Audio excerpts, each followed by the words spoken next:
சூரத்துல் ஃபாத்திஹா ஓதுறதுனால எப்படி டாக்டர் கல்லீரல் பலப்படும் அப்படின்னு சொல்லி ஒரு கமெண்ட் கேட்டிருக்காங்க. நல்லா புரிஞ்சுக்குங்க, கழுத்து அப்படின்னு சொல்றது கல்லீரலிருந்து இழுத்து வச்ச உறுப்புன்னு அர்த்தம்.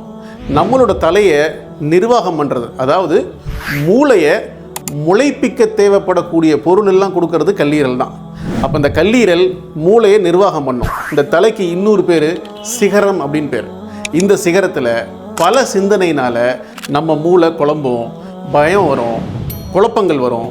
அதை போக்குறதுக்கு பெருமானார் நபி ஸல்லல்லாஹு அலைஹி வஸல்லம் அவருடைய சமூகத்துக்கு கொடுத்த ஒரு பொக்கிஷமான அத்தியாயம் இந்த சூரத்துல் ஃபாத்திஹா. இந்த சூரத்துல் ஃபாத்திஹாவை பொருள் உணர்ந்து நீங்கள் ஓதுனீங்கன்னா தலையில் பாரம் இருக்காது, தலை கணம் குறையும்.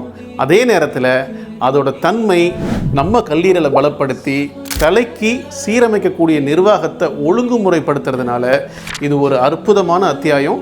பொருளுணர்ந்து எல்லாரும் எந்த நேரத்திலையும் ப்ராக்டிஸ் பண்ணிகிட்டே இருங்க இன்ஷா அல்லாஹ்.